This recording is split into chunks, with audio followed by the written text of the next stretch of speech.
कहानी की शुरुआत में एक फाइट सीन दिखाया जाता है जहाँ एक मोटा इंसान अपने कंधों पर गन लिए बैठा था। इसका नाम बजूका है। साथ ही यहाँ उसका पार्टनर भी है जो कि शक्ल से ही देखने में एक इविल लगता है। असल में ये लोग सुपर ह्यूमंस है जिन्हें म्यूटेटेड ह्यूमंस भी कहा जाता है। इनकी टीम का तीसरा इंसान कंप्यूटर हैकिंग का मास्टर जो कि दुश्मनों के कंप्यूटर हैक करके उनकी डिटेल्स चुराता है। ये सभी यहाँ एक मिशन पर आए हुए हैं जिसके बारे में हमें आगे पता चलेगा। तभी यहाँ का सबसे कूल टीममेट को दिखाया गया जो कि एक स्नाइपर मैन है और बस अपने ही एक अटैक से उसने पूरे हेलीकॉप्टर को उड़ा दिया। साथ ही इसके पास सुपर स्पीड की कोई कमी नहीं जिसके साथ ये बुलेट्स को तक को डॉज कर सकता है। इन सभी का मिशन फेल हो गया जहाँ ये लोग एक कॉफिन की तलाश में थे। जिसके बाद इनके बॉस ने आकर इन्हें एक बड़ी मछली का शिकार करने की तैयारी करने को कहा। रात होने पर यहाँ हमारे मेन कैरेक्टर को दिखाया गया जो कि चांद की ओर देख रहा था। सुबह होने पर एक लड़के शिम्बू को दिखाया गया जहाँ उसके हाथों में प्लास्टर लगा हुआ है। साथ ही उसके साथ उसका फ्रेंड भी उसके साथ है जिसका नाम मानोबू है। दोनों जब अपने स्कूल में पहुँचे तो वहाँ उनकी नजर एक स्टूडेंट पर पड़ी जिसको देखकर लड़कियां पागल होने लगी। इस नए स्टूडेंट के होते हुए शिम्बू को यहाँ कोई चांस नहीं क्योंकि अब सारा ग्लैमर ये नया स्टूडेंट ही ले जाएगा। अभी राय के असिस्टेंट को दिखाया गया जहाँ वो बात करने लगा कि उसका माइंड कंट्रोल अच्छे से काम कर रहा है। ये लोग सब कुछ भूल चुके हैं। या राय के असिस्टेंट का नाम फेंगिस्तान था। तभी पिछली रात में दिखाया गया कि जहाँ वही स्टूडेंट जिसका नाम M21 है राय और फेंगिस्तान के साथ था। इस पर यूनिटी के लोगों ने एक्सपेरिमेंट करके उसे एक मॉन्स्टर में बदल दिया। साथ ही होने के बाद उसने यूनिटी को धोखा दे दिया और वो अब वापस वहाँ लौट कर नहीं आएगा। साथ ही अब उसके पास जाने के लिए कोई जगह नहीं थी जो सुनकर राय ने उसे अपना सिक्योरिटी गार्ड बनने का ऑफर दिया। जिसके बाद राय ने डिसाइड किया कि वो भी अब एक न्यू स्टूडेंट बनकर स्कूल ज्वाइन करेगा ताकि वो इंसानों को और अच्छे से जान पाए।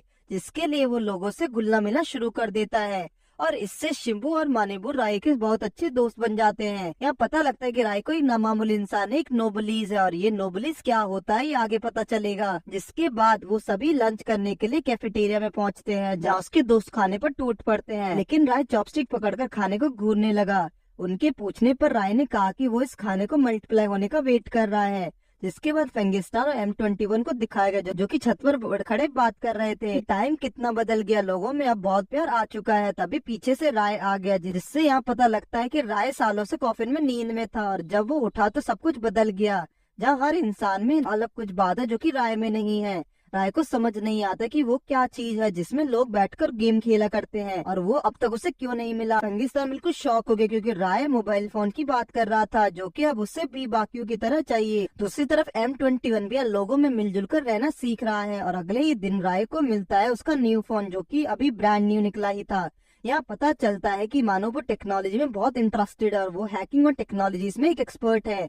राय के फ्रेंड्स ने उसके मोबाइल में अपने नंबर्स ऐड कर दिए ताकि वो लोग इधर टच में रह सके। इधर M21 की भी टीचर्स के साथ बहुत अच्छी बॉन्ड बन रही थी। साथ ही वो अब लोगों को अच्छी तरह समझ भी पा रहा था। लेकिन तभी उसे कुछ गलत होने का एहसास हुआ और उसका अंदाजा बिल्कुल सही निकला। वहाँ कुछ गुंडे आकर स्कूल के स्टूडेंट्स को मारने पीटने लगे और लड़कियों को हरास करने लगते हैं कि M21 उसने लड़ने जाने के बारे में सोचता है। लेकिन उससे पहले शिम्बू वहाँ आकर गुंडों को बॉस से भिड़ गया जबकि वो पहले से जख्मी है। स्पोर्ट्स कार में बैठी लड़की ने उसे हेलो कहा। तभी शिम्बू को याद आया कि ये तो वही लड़की है जिसके उसने मदद की थी और तब से वो अजीब बिहेव करने लगी। उसका ध्यान भटकते हुए गुंडा शिम्बू को बुरी तरह से मारना शुरू कर देता है। टीचर उन्हें रोकने की कोशिश करने लगी लेकिन वो यहाँ क्या कर लेते। वो गुंडा उन्हें भी मारने लगा। M21 से यहाँ ये सब देखा नहीं जाता और वो जाकर उस गुंडे को पीटने लगा। वो गुंडा M21 के सामने कुछ भी नहीं है। M21 ने उसे उठाकर फेंक दिया और उसे स्कूल के स्टूडेंट से दूर रहने के लिए कहा। जिसे देखकर वो गुंडा डर के मारे भाग गया और अब यहाँ M21 को पहले से ज्यादा अटेंशन मिलने लगी। रात के बाद M21 याद करने लगा कि उन लोगों पर इतने खतरनाक एक्सपेरिमेंट किए गए और उन्हें एक जानवर की तरह समझा गया। उनकी मर्जी के बगैर उन पर एक्सपेरिमेंट्स करके उन लोगों का एक वेपन की तरह इस्तेमाल किया गया और उन सभी में से बस M21 और उसका दोस्त ही जिंदा है। जहाँ M21 के दोस्त ने उससे अलग होते हुए कहा कि वो ये काम छोड़ना चाहता है, वो लोगों की जान नहीं लेना चाहता और एक काम इंसान की तरह जिंदगी गुजारना चाहता है। उसके दोस्त ने उससे भी ये अपने साथ ये काम छोड़ने के लिए कहा। तभी फेंगिस्तान वहाँ आकर उससे स्कूल और वहाँ के लोगों के बारे में पूछता है। M21 ने उसका शुक्रिया करा कि उसने M21 को यहाँ रहने की इजाजत दी। इसके बाद यहाँ पहले वाले ही विलेंस के दिखाया जाता है जहाँ वो लोग M21 और उस कॉफिन के पीछे यहाँ पहुँच गए हैं। जिसके बाद एक वीरान बिल्डिंग को दिखाया गया जहाँ दो लोग पहरा दे रहे हैं। तभी दो लोग वहाँ आते हैं, जहाँ उसमें से एक लड़का अपनी आई से स्पेशल पावर को इस्तेमाल करके उन गार्ड्स को हिप्नोटाइज कर देता है। वो दोनों गार्ड्स को स्टैचू बनाकर बिल्डिंग के अंदर गए, जहाँ उन लोगों ने देखा कि अंदर सब कुछ तबाह हो चुका था और देखने में ऐसा लग रहा था कि जैसे यहाँ पर सुपरनेचुरल पावर्स आपस में टकराई हो। लेकिन पुलिस की रिपोर्ट के मुताबिक कोई सन की आदमी बेकाबू हो गया है, जिसकी वजह से तबाही हुई। पर ये लोग समझ गए कि दाल में जरूर कुछ काला है, क्योंकि आम आदमी इतनी तबाही नहीं मचा सकता। जो देखकर ये लोग आराम से घुलने मिलने के लिए स्कूल ज्वाइन करने का सोचते हैं। अगले दिन स्कूल में M21 अपनी नॉर्मल सिक्योरिटी कर रहा होता है। तभी उसकी नजर दो स्टूडेंट्स पे पड़ी जो स्कूल की तरफ आ रहे थे। ये वही रात वाले लड़के और लड़कियां जो लोग भी यहाँ उसी कॉफिन की तलाश में निकले हैं, और ऐसा क्या है उस कॉफिन में ये हमें आगे पता चलेगा।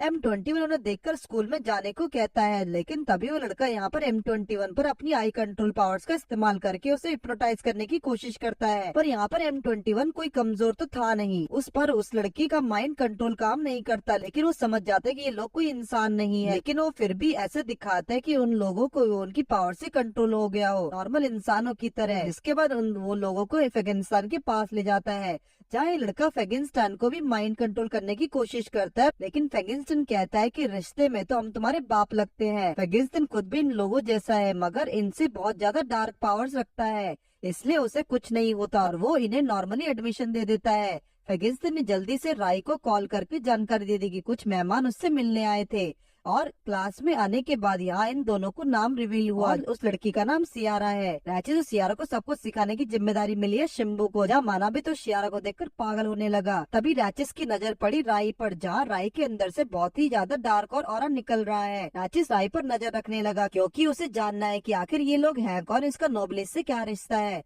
सभी लंच होने पर बैठकर खाना खाने लगे, जहाँ राई फिर से बैठकर अपने खाने का घूरते हुए खाने की मल्टीप्लाई होने का वेट करने लगा। अब यहाँ राई किस चीज को मल्टीप्लाई होने का वेट कर रहा है, ये चीज हमें पूरे एनिमे में नहीं बताई गई। शाम होने पर M21 और फैंगिस्तान कार में जा रहे थे, जहाँ M21 उन्हीं दो स्टूडेंट्स की बात फैंगिस्तान से करता है कि वो बच्चे M21 को बिल्कुल अच्छे नहीं लगे। M21 को समझ नहीं आता कि फैंगिस्तान ने उन्हें एडमिशन क्यों दे दिया है, वो भी मास्टर राय के क्लास में। दरअसल फैगिस्तान ने राय के कहने पर उन्हें एडमिशन दिया। उन्हें अब इसका पता लगाना पड़ेगा कि ये लोग हैं कौन और यहाँ क्या करने आए हैं। M21 को लगने लगा कि ये कोई आम बच्चे नहीं, जरूर शायद वही है जिन्हें नोबलिस कहा जाता है, जो कि बहुत ज्यादा पावरफुल होते हैं, यहाँ तक कि इन्हें उनियन भी ढूंढने की तलाश में है। फैगिस्तान की समझ नहीं आता कि वो इसे कैसे समझाए। जिसके बाद फैगिस्तान ने बताया कि हजारों साल पहले जब ह्यूमंस हेल्पलेस थे, तो उन्हें हर चीज से खतरा था और वो हर चीज से डरने लगे। तब नोबल सबसे ज्यादा ताकतवर थे, सब उनसे डरते थे, और तब उन लोगों ने ये देखा कि इंसान तो इतने कमजोर है कि वो लड़ने का भी काबिल नहीं। तब उन्होंने अपने प्राइड के लिए ह्यूमंस को बचाने का सोचा और इंसानों ने उन्हें अपना लीडर समझा। जिसके बाद इंसानों ने नोबल्स की मदद से बहुत तरक्की की। तो आज जो बच्चे आए हैं ये नोबल्स ही थे, जो इंसानों को बचाना चाहते हैं, लेकिन अपने प्राइड के कारण। M21 को लगा कि शायद फैगिस्तान और राय भी नोबल्स हैं, लेकिन वो इस बात पर सही भी हो सकता है, गलत भी। जिसके बाद ये लोग घर पहुंच गए, जहाँ इन लोगों को पता लगा कि राय ने अपने दोस्तों को पार्टी करने के लिए बुलाया था। साथ ही वो राचिस और सायरा भी आए हैं। शिबू और मनाबे को भी यहाँ पता लगा कि M21 डायरेक्टर के घर पर रहता है। या सायरा और राचिस को घर नहीं मिलता, इसलिए राय ने उन्हें अपने साथ रखने का फैसला किया, जिससे फैगिस्तान भी सोच में पड़ गया। लेकिन वो करता भी क्या, और उसने हमेशा की तरह अपने मास्टर राय की बातों से एग्री कर दिया। जिसके बाद फैगिस्तान बर्तन धोने लगा। यहाँ स्कूल डायरेक्टर बर्तन धो रहा है, जिसे देखकर M21 को अच्छा नहीं लगा। सायरा भी वहाँ आ गई, जिसे उन दोनों को काम करते देख अच्छा नहीं लगा, और वो भी उनकी मदद करने का सोचती है। लेकिन वो लोग मेहमान थे और वो यहाँ ऐसा क्यों ही करेंगे। तभी सायरा ने जाते हुए M21 के हाथों में एक निशान देख लिया। जिसके बाद अगले दिन से सायरा को भी M21 की असलियत राचिस को पता लग गई। इससे राचिस को पता लग गया कि अचानक कॉफिन्स के गुम जाना और मनाडे मॉन्स्टर का इंसानों के साथ रहने की कॉन्सिडेंस नहीं हो सकता। शाम में जब M21 अपना काम करके जाने लगा, तभी रास्ते में उसे राचिस मिला, लेकिन M21 ने उसे इग्नोर किया। यहाँ पर राचिस ने M21 से पूछा कि आखिर उसके जैसा मॉन्स्टर इंसानों को साथ गुलामी क्यों कर रहा है, जिसने अपनी इंसानियत खो दी पावर्स के लिए। तभी राय और उसके दोस्त जा ही रहे होते कि तभी कुछ गुंडों ने आकर उन पर हमला कर दिया, जिससे शिबू टेंशन में आ गया। दूसरी तरफ राजेश पिछले महीने बिल्डिंग में हुई तबाही के बारे में बताते हुए M21 को इसका कसूरवार बताता है। M21 ने उसे बस एक घटना कहकर टाल दिया। राजेश भी यहाँ कम चालाक नहीं हुआ, M21 से कॉफिन के बारे में पूछने लगा, जिसे सुनकर M21 खुद हैरान हो गया कि ये भी कॉफिन के पीछे है। हो सकता है कि कॉफिन में से नोबलेस पहले ही निकल गया हो। दरअसल उस कॉफिन में इतनी पावर है कि वो कोई भी उसके सामने नहीं टिक सकता और ये चीज यूनियन के हाथ बिल्कुल नहीं लगनी चाहिए। लेकिन M21 ने उसे बताया कि इस कॉफिन को पीछे जो भी था वो मर गया और वो कॉफिन भी गायब हो चुका है। लेकिन रैचिस को ये बात हजम नहीं होती और उसने M21 पर हमला किया। M21 भी उसकी अटैक को डॉज कर लेता है। तभी रैचिस ने M21 को उठाकर फेंक दिया और अचानक उसको फील हुआ कि सायरा खतरे में है। इधर ये सभी लोग गुंडों के बॉस के पास आ गए और शिबू यहाँ अपने दोस्तों के लिए लड़ने को तैयार थे। यहाँ शिबू अभी काफी ताकतवर थे और वो गुंडों को अच्छी धूल चटाने लगा। शिबू किसी भी गुंडे को अपने दोस्तों को हाथ तक नहीं लगाने देता। तभी उनमें से एक शिबू को गोली मारने वाला था कि तभी M21 ने आकर उसे बचा लिया, जो देखकर वो गुंडे भाग गए। इसके बाद ये लोग वापस घर की ओर जाने लगे, जहाँ राजेश और M21 अब आपस में इंसानों के बारे में बात कर रहे थे। राजेश के मुताबिक इंसान काफी बदल चुके हैं, वो सब अपनी प्रोटेक्शन खुद ही कर सकते हैं। राजेश ने जब उन्हें पिछली मर्तबा देखा तब वो ऐसे भी थे, लेकिन सब लोग ये नहीं कर सकते। पर ये बात सच है कि इंसान अपनी प्रोटेक्शन कर सकते थे, इसलिए उन्हें राजेश जैसे नोबल्स की लीडरशिप की कोई जरूरत नहीं। M21 को नहीं पता कि राजेश किस एरा से बिलोंग करता है, वो बस ये नहीं चाहता कि राजेश इस वर्ल्ड को कोई नुकसान पहुंचाए और अगर ऐसा हुआ तो M21 उसे ऐसा करने से पहले खत्म कर देगा। और अब तब दोनों ने एक दूसरे से शर्त लगाया कि चलो देखते हैं कौन जीतता है। अगले सीन में उन्हीं विलेंस को दिखाया गया जो उसी बिल्डिंग में होते हैं जहाँ वो घटना घटी थी और कॉफिन भी गायब हो गया। उनका एक टीम मेंबर दाऊ यहाँ पता लगाता है कि ये सब क्या हुआ और ये तबाही कैसे हुई और सबसे जरूरी चीज है वो खास कॉफिन किधर गया। और तभी उसे थोड़ी रिसर्च करने पर पता लगा कि M21 और M24 को आखिरी बार ये मिशन मिला था और इन दोनों का अभी कोई सुराग नहीं बचा। लेकिन जब तक उनकी डेड बॉडी नहीं मिलती वो लोग मरा हुआ नहीं मानेंगे। इधर राजेश और M21 एक दूसरे से सौंप और नूडल्स को लेकर बहस कर रहे थे।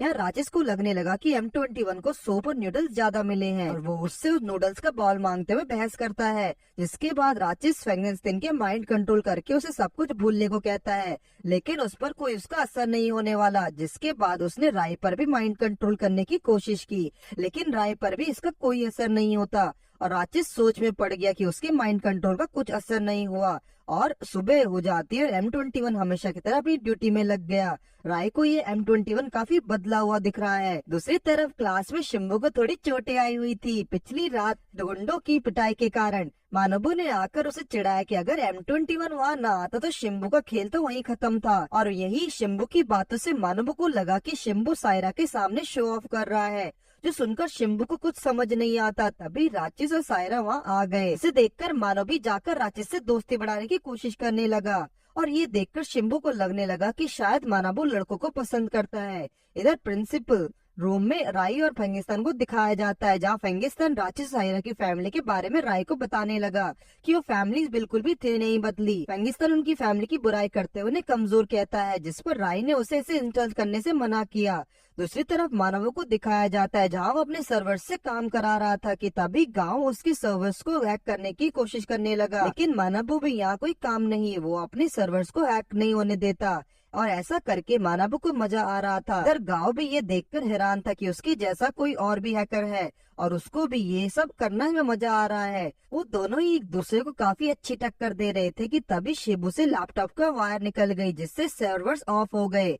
लेकिन मानबू उससे गुस्से में कुछ नहीं कहता और बाहर चला जाता है। तभी गांव ने उससे मैसेज किया कि उसे मानबू से मिलकर बहुत अच्छा लगा और वो उससे मानबू को अपने साथ बाहर कहीं मिलने को बुलाता है, जो देखते शिबू का शक यकीन में बदल गया कि मानबू लड़की में इंटरेस्टेड है। लैपटॉप ऑफ होने की वजह से गांव ने सर्वर्स हैक करके देख लिया कि M21 स्कूल में सिक्योरिटी गार्ड की जॉब कर रहा है, लेकिन उन्हें वहाँ पर M24 का कोई सुराग नहीं मिला। वो डिसाइड करते कि M21 को पकड़कर वो उससे बाकी की पूछताछ करेंगे। इधर M21 और राजेश आपस में एक बार फिर से बहस करने लग गए। तभी गुस्से में फेंगिस्टन वहाँ आता और उन दोनों के भी घर के कामों में हाथ बटाने के लिए कहता है, जो सुनकर राजेश और M21 इसके लिए मना करने लगे, जिस पर राजेश चिल्लाने के लिए उन सभी को काम करने के लिए कहता है। और जब राजेश और बाकी सब काम करने लगे तब राजेश देखता है कि राय चुपचाप बैठा हुआ है। उसे ये चीज अच्छी नहीं लगी कि राय खाली क्यों बैठा है, जो सुनकर फंगिस्तान को फिर से बहुत गुस्सा आने लगा, लेकिन वो इसके जवाब में कुछ नहीं कह सकता। और तभी राय भी उठकर आ गया और उनके साथ काम करने लगा, और अपने मास्टर को इस तरह काम करते देख फंगिस्तान को डूबकर मरने का मन करता है। अगले दिन फंगिस्तान ने प्रिंसिपल रूम में M21 को बुलाया और उसने एक कार्ड M21 को दिया, जो देखकर M21 शॉक में था। ये उसकी महीने भर की मेहनत थी और उन लोगों ने उसे फ्री में काम पर भी नहीं रखा, इसलिए जिसके बाद M21 बाहर आकर सोचने लगा कि वो बस एक एक्सपेरिमेंटल सब्जेक्ट था जिसे लोग इस्तेमाल कर रहे थे, लेकिन यहाँ आकर वो बिल्कुल इंसानों वाली जिंदगी जी रहा है।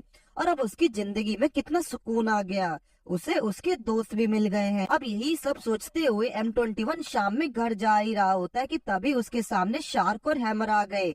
वो लोग M21 से उसके साथी M24 के बारे में पूछने लगे और ऐसे ही कुछ बातें करके M21 को फाइट के लिए भड़काते हैं, जिनकी बातों से गुस्से होकर M21 ने शार्क से फाइट करनी शुरू कर दी। लेकिन शार्क स्पेशल यूनिट का मेंबर था, जिसके कारण M21 उनके सामने बिल्कुल भी नहीं टिक पाता और M21 यहाँ बहुत ही बुरी तरह जख्मी हो जाता है।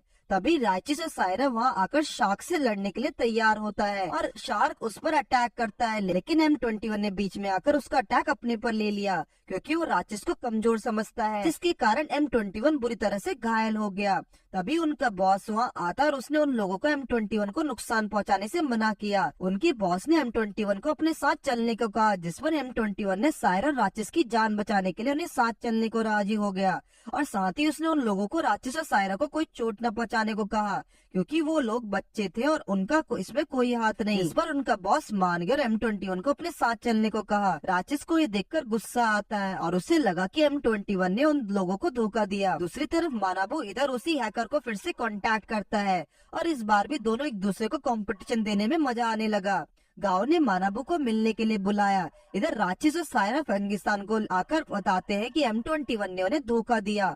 वो अपने साथियों के साथ चला गया और राइचिस का उससे कोई फर्क नहीं पड़ता। सायरा ने फंगिस्तान को बताया कि M21 ने उनसे वहाँ कहा कि वो उन लोगों के साथ मिशन पर था और वो उन लोगों के साथ चला गया। यहाँ हमें पता लगता है कि यूनियन जिस कॉफिन की तलाश में वो और कोई नहीं बल्कि राय है, और अगर वो राय के पीछे है तो ये चीज थोड़ी मुश्किल हो सकती है।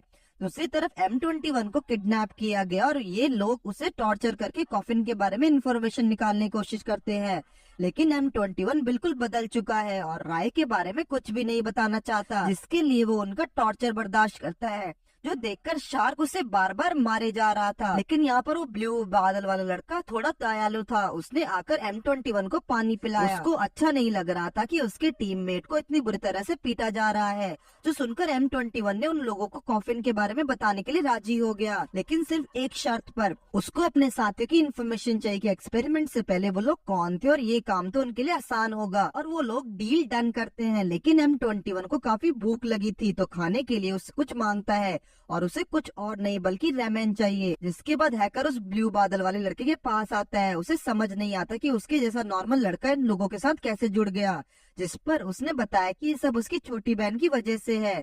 तभी शिम्बू सायरा को दिखाया गया जहाँ वो लोग शॉपिंग पर निकले थे। तभी वो लोग कुछ गुंडों को देखते हैं जो कि उसे ब्लू बादल वाले लड़के को परेशान कर रहे थे, जो देखकर शिम्बू उसे बचाने जाता है।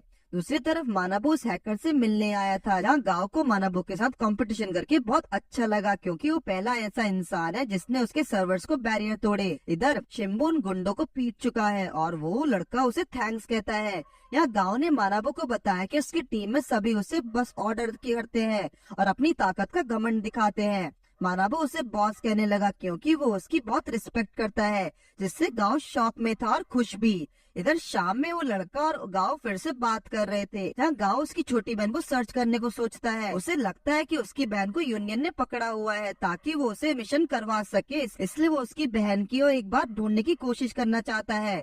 इधर यहाँ वो लोग फिर से M21 को टॉर्चर करने लगे। शार्क उसे मारने वाला होता, लेकिन वो ब्लू बालों वाला लड़का उसे रोकता है। वो बहुत ही नरम दिल था, उसे पता नहीं है कि शार्क ने उस बच्चे और इंसान को मार दिया जिससे उस ब्लू वाले लड़के ने छोड़ दिया था, और आखिर में वो उसके साथ भी ऐसा ही करेगा। और साथ ही हो सकता है कि यूनियन ने उसकी सिस्टर को पहले ही मार दिया हो, जिसे सुनकर वो अपनी गन निकालकर मारने वाला होता है शार्क को, लेकिन हैकर ने आकर उसे बचा लिया क्योंकि शार्क यहाँ सिर्फ उसे भड़काने के लिए ये सब कर रहा था। इधर राचिस और सायरा को दिखाया गया जहाँ उन लोगों ने शार्क और हैमर को देखा।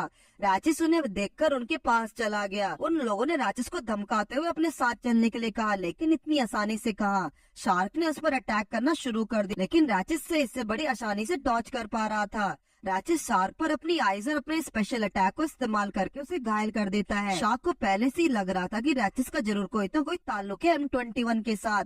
शार्क समझ गया कि राचिस असल में एक नोबलीज है। तभी हैमर ने शार्क को एक टैबलेट दिया जिसे खाकर शार्क के अंदर ओपी पावर्स आ जाती हैं और वो अब राचिस को अटैक को भी डॉज करने लगा। लेकिन अब तक राचिस फाइट में सीरियस नहीं हुआ क्योंकि वो शार्क को M21 का दोस्त समझ के उससे मजे ले रहा था। जिसके बाद राचिस शार्क की पावर को बूस्ट के बाद भी उसे बहुत मारने लगा, जिससे शार्क भी हैरान हो गया। तभी हैमर ने शिबू और मानाबू को अपना दोस्त बना लिया, जिसको देखकर राचिस ने हार मान ली। जिसके बाद वो लोग सभी टीममेट्स को जाकर बताते कि उन लोगों ने राचिस और उसके दोस्तों को पकड़ लिया है और वो लोग सीधा अपने हेडक्वार्टर आकर अपने बॉस को हवाले करते हैं। जिसके देखकर M21 गाँव और स्नाइपर हैरान हो गए। स्नाइपर और गाँव तो उनसे बाय चांस ही मिले थे, पर वो लोग अब कुछ भी नहीं कर सकते। जब राचिस की आंखें खुली तो शार्क उसके सामने ही बैठा था, जिसको देखकर राचिस को बहुत गुस्सा आता है क्योंकि उन लोगों ने राचिस को धोखे से हराया। जब राचिस की नजर M21 पर गई तो उसने उसे देखकर अपना मुंह मोड़ लिया। दूसरी तरफ राय के दोस्त अब तक घर नहीं पहुंचते हैं, जिसके कारण फेनगैस्टिन को चिंता होने लगी। तभी सायरा के राचिस की तरफ से सिग्नल आता है, जिससे उन्हें पहचाना है कि वो उस वक्त राचिस और बाकी सभी जरूर किसी मुसीबत में है। उन दोनों में ही एक कनेक्शन है और शायद ये बात फेनगैस्टिन को समझ नहीं आई, इसलिए सायरा उन्हें खुद ही बचाने निकल गई। जिसे देखकर हमेशा की तरह राय ने कुछ रिएक्शन नहीं दिया और वो कुछ सोचने लगा। इधर शार्क अपने बॉस को राचिस के बारे में बताने लगा कि इस लड़के में जरूर कुछ खास है और साथ ही राचिस का उस कॉफिन से कुछ ताल्लुक जरूर है। यहाँ तक शार्क खुद भी मेडिसिन खाने के बाद राचिस के सामने नहीं टिक पाया, जिसके बात ही सुनकर M21 ने उन्हें जाने से इनकार कर दिया। और M21 के मुताबिक अगर वो लोग इन्हें मार भी दें तो उसे कोई फर्क नहीं पड़ता क्योंकि उसको इन लोगों से कोई रिश्ता नहीं। दरअसल M21 ये सब इन लोगों को बचाने के लिए कर रहा है ताकि ये लोग इन लोगों को इंसान में इन्वॉल्व ना करे। तभी शार्क ने एक चाकू राचिस की गर्दन पर रखा, लेकिन इससे भी M21 को कोई फर्क नहीं पड़ता, जो देखकर अब शार्क चिढ़ने लगा और उसे ये फालतू की नाटक ना करने को कहा। साथ ही यहाँ पर राचिस भी शार्क को चिढ़ाने लगा कि शार्क जैसे बेकार म्यूटेटेड ह्यूमंस उसका कुछ नहीं बिगाड़ सकते। जो सुनते ही शार्क उसको पीटने लगा और तभी शिबू और मानाबू भी जाग गए। शार्क उन्हें भी पीटने लगा, लेकिन तभी स्नाइपर आकर उन्हें बचा लेता है और तब शिबू ने देखा कि स्नाइपर तो वही है जिसकी उसने जान बचाई थी। और यही मानाबू भी गाँव को देख पहचान गया और उससे बॉस कहकर पुकारने लगा, जिसे देखकर वो लोग मानाबू पर और गाँव पर हंसने लगे क्योंकि गाँव तो उनके लिए नौकर जैसा है और यहाँ मानाबू उसे बॉस कहकर पुकार रहा है। जो देखकर गाँव को बहुत बुरा लगता है कि उस पर सभी लोग हंस रहे हैं, मगर वो क्या भी कर सकता है। मानाबू और शिबू की नजर यहाँ M21 पर गई, जिसे देखकर वो लोग हैरान थे। इधर सायरा को भी राचिस को सिग्नल मिल गया और वो उसके पीछे जाने लगी, लेकिन साथ ही यहाँ उसके पीछे राय और फेंगेस्टिन में निकल गए। दूसरी तरफ हैमर का खाना खत्म हो गया, जिसके लिए वो खाना लेने चला गया।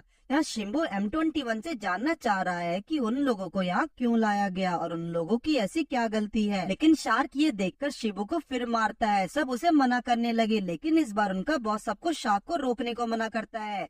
जो सुनते शार्क अब सीधा उन्हें खत्म करने के लिए आगे बढ़ा। इधर राचिस डिवाइस को तोड़ने की कोशिश करने लगा, लेकिन ये डिवाइस खासकर नोबल्स को पकड़ने के लिए ही बना रहा है, इसलिए वो कुछ भी नहीं कर सकता। दूसरी तरफ हैमर ने हेडक्वार्टर में एक लड़की को एंटर होते देखा और समझ गया कि ये राचिस की साथी है। हैमर ने अपने हाथों में बॉम्ब एक्टिवेट करके सायरा पर फेंका, लेकिन सायरा को यहाँ इन छोटे मोटे अटैक से कुछ होने वाला नहीं और उसने उल्टा ही हैमर की पेट पर अटैक किया, जो देखकर हैमर उस पर फिर से अटैक करके जाकर छुप गया। यह मानाबू बहुत ही मुश्किल से आखिरकार शार्क पर एक पंच लैंड करता है, जिसे शार्क की बहुत इंसल्ट है क्योंकि शार्क को पहले बात किसी आम इंसान ने चोट मचाई। इधर हैमर के बॉम्ब से होने वाली आवाज से लोग समझ गए कि इस बिल्डिंग में जरूर किसी ने एंटर किया है। उनका बॉस ने स्नाइपर को जाकर देखने के लिए कहा। शार्क अपने बॉस से राचिस और बाकियों के बारे में पूछता है कि अब इन लोगों को क्या किया जाए, क्योंकि इन लोगों से M21 को कोई फर्क नहीं पड़ रहा। उनके बॉस ने इनके साथ जो भी करना है वो जिम्मेदारी शार्क पर छोड़ दी, जिसको उनका बॉस बर्दाश्त नहीं कर सकता। शार्क ये सुनकर खुश हो गया और शिबू को गला दबाकर मारने लग गया। इधर मानाबू भी शार्क के हाथ पर अटैक कर किसी तरह उसे बचाने की कोशिश करता है, लेकिन शार्क उसे छोड़ने को तैयार नहीं। इधर M21 से भी अब ये सब बर्दाश्त नहीं होता और राचिस भी उसे मदद करने के लिए उकसाता है। कम से कम उसे अब तो अपने दोस्तों के खातिर कुछ करना चाहिए। M21 को अपनी पिछली बीती हुई बातें याद आने लगी और तभी उसे ऐसा लगता है कि उसके दोस्त ने उसके कंधे पर हाथ रखा। M21 ने अपना अपना मन बना लिया। यहाँ बाकी सब राचिस पर चढ़ते हुए शार्क पर अटैक करके शिबू को बचा लेता है। मानाबो यहाँ M21 के इतने बड़े पंजे देख हैरान थे। M21 अब अपने दोस्तों को चोट तक नहीं पहुंचाने देगा। इधर राय और फेंगिस्तान बिल्डिंग के टेरेस पर पहुंचते हैं जहां स्नाइपर पहले से ही मौजूद है। फेंगिस्तान ने ये देखकर अपने मास्टर राय को सब कुछ उस पर छोड़ने के लिए कहा और फेंगिस्तान ने स्नाइपर पर अटैक कर दिया। फेंगिस्तान उससे अच्छी टक्कर देने लगा लेकिन जल्दी स्नाइपर फेंगिस्तान को भी सरपास कर देता है। उसकी स्पीड यहाँ फेंगिस्तान से भी ज्यादा तेज थी जिसे देखकर फेंगिस्तान भी अब सीरियस हो गया। लेकिन तभी स्नाइपर शार्क की तरह ही अपनी पावर्स को बूस्ट करता है। इससे उसकी पावर्स काफी बढ़ गई और फेंगिस्तान को अपनी गन पॉइंट पर ले आया। इधर हैमर ने भी अपनी पावर्स बूस्ट करके एक बहुत ही बड़ा हमला सायरा पर करने वाला है। यहाँ शार्क M21 के हमले करने पर घायल हो गया। फिर M21 उस पर अटैक करता है लेकिन शार्क उसका सीनियर था तो आसानी से उसके अटैक्स को डॉज करता है। शार्क ने गुस्से में आकर M21 को आकर पकड़ लिया और अब वो लोग M21 को मार सकते थे क्योंकि ये अब उनके काम का नहीं। तभी शार्क उसके दोस्तों पर एक बड़ा हमला करता है लेकिन वो अटैक M21 ने अपने ऊपर ले लिया जिससे अब वो बहुत घायल हो गया। अब राचिस को M21 को बचाने के लिए बहुत गुस्सा आता है। वो बस यहाँ बैठता है और उसके दोस्त वहाँ मर रहे हैं। राचिस ने इतने गुस्से में आ गया कि उसने उस डिवाइस को ओवरपावर करके तोड़ दिया और बिना एक सेकंड गवाए राचिस शार्क को एक बहुत ही जोरदार पंच चढ़ता है जिससे शार्क दूर जाकर दीवार पर टकराया। M21 की हालत बहुत ही बुरी हुई और उसने राचिस को शुक्रिया करा। राचिस M21 को साइड में रखकर शार्क पर साइड अटैक करता है। शार्क ने अपनी पावर्स बूस्ट कर ली लेकिन फिर भी राचिस उससे आसानी से मारने लगा। राचिस शार्क को अपने पावरफुल अटैक से खत्म करने ही वाला होता है तभी उसका बॉस फाइट में आ गया। उसने भी मेडिसिन खाकर अपनी पावर्स बूस्ट करी और एक मॉन्स्टर में तब्दील हो गया। उसका बॉस आकर शार्क के आसपास अपने हाथ करके उसकी एनर्जी लेने लग गया। यहाँ पर ये पावर बूस्ट उसके मेंबर्स की पावर बढ़ाने के लिए नहीं बल्कि उसकी पावर्स को बढ़ाने के लिए है और ये सब कुछ पहले से तय था। जिसके बाद बॉस बहुत ही पावरफुल बन गया और इस बार उसने आसानी से राचिस को हरा दिया। सभी जमीन पर जख्मी पड़े थे और तभी अपना हीरो राय ने एंट्री ली। राय को देखते ऐसा लगता है कि उसे अपने अपोनेंट को खत्म करने के लिए हाथ भी नहीं हिलाना पड़ेगा।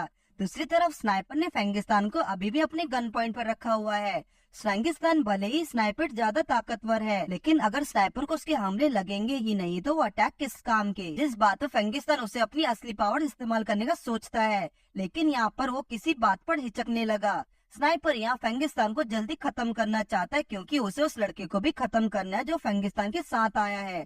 जो सुनते ही फेंगिस्तान को झटका लगा और उसके अंदर अचानक से बहुत सारी डार्क पावर्स आने लगी और ये देखकर स्नाइपर सच में डर गया और अब जरा बोल के दिखाए कि वो उसके मास्टर के साथ क्या करेगा। दूसरी तरफ राय के सभी साथी उसे देखकर हैरान थे और उससे पूछने लगी कि यहाँ आखिर क्या चल रहा है। तभी ग्रांट्स यानी उसका बॉस राय को कुछ कहता है लेकिन वो और गाओ नीचे गिर जाते हैं। राय के सामने उसे बोलने की इजाजत नहीं। वो लोग हिल भी नहीं सकते क्योंकि यहाँ राय का माइंड कंट्रोल पावर है जिससे सामने ग्रांट्स तक जैसे लोगों को भी झुकना पड़ा। इधर सायरा भी हैमर से फाइट कर रही है लेकिन वो तो जैसे हैमर के साथ खेल ही रही हो। अब उसने अपना वेपन निकाला जिसका नाम डेथ स्काइप है। उसे अपने वेपन्स को एक ही अटैक से हैमर को मार दिया लेकिन असली फाइट तो यहाँ स्नाइपर और फेंगिस्तान के बीच होने वाली है। फेंगिस्तान ने यहाँ अपने मास्टर यानी राय को ऑर्डर्स को सिर्फ स्नाइपर की वजह से तोड़ा तो अब स्नाइपर को इसकी सजा जरूर मिलेगी। फेंगिस्तान अब यहाँ अपनी डार्क पावर्स को इस्तेमाल करने लगा। उसकी स्पीड स्नाइपर से 10 टाइम्स ज्यादा हो गई।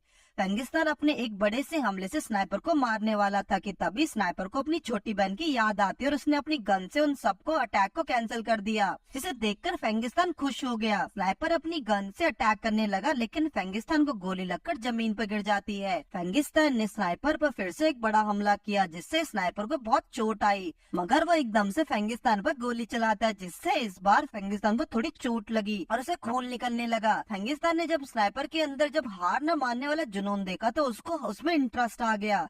इधर ग्रैंड्स किसी तरह उठ खड़ा हुआ और राय पर अपनी स्पीड से अटैक करता है। उसके अटैक्स इतने पावरफुल थे कि आसपास की सभी चीजें टूटने फूटने लगी। राय ने यहाँ बैड ग्रैंड्स को हाथ ही लगाए लेकिन यहाँ उसके हाथ जकड़ गए और वो बिल्कुल भी नहीं हिल सकता था। राय ने उसे अपने सामने से दफा होने को कहा और उसकी ये कहते ही ग्रांड्स सीधे से आकर दीवारों पर टकराता है जो देखकर ग्रांड्स गांव को अपनी पावर्स यू से देने के लिए कहता है और गांव ने भी उसके लिए हाँ कर दिया। माना वो राय से गांव को बचाने के कहता है। दूसरी तरफ फेंगिस्तान जानना चाह रहा है कि ऐसा क्या है जो स्नाइपर को हार न मानने पर मजबूर कर रहा है। हालांकि इन दोनों की पावर्स में बहुत ज्यादा डिफरेंस है। स्नाइपर को किसी को बचाने के लिए ये सब कर रहा है, जिसके लिए वो बार बार फेंगिस्तान पर हमला करने लगा, पर फेंगिस्तान ने उसे जकड़ लिया और अपनी डार्क स्पेयर्स की मदद से हमला किया, जिससे फेंगिस्तान जमीन पर गिर जाता है। पर उसने अभी यहाँ पर स्नाइपर को मारा नहीं। तभी सायरा भी वहाँ आ जाती है और इसकी डार्क पावर्स को देखकर हैरान थी, और फेंगिस्तान भी यहाँ सायरा को सोल वेपन को देखकर हैरान होने लगा। लेकिन नहीं, वो तो बल्कि खुश होने लगा, क्योंकि सायरा के पास एक सोल वेपन है। इसका मतलब वो जरूर कोई हाई रैंक नोबल है। सायरा जानना चाहती है कि फेंगिस्तान स्नाइपर को मारेगा या नहीं।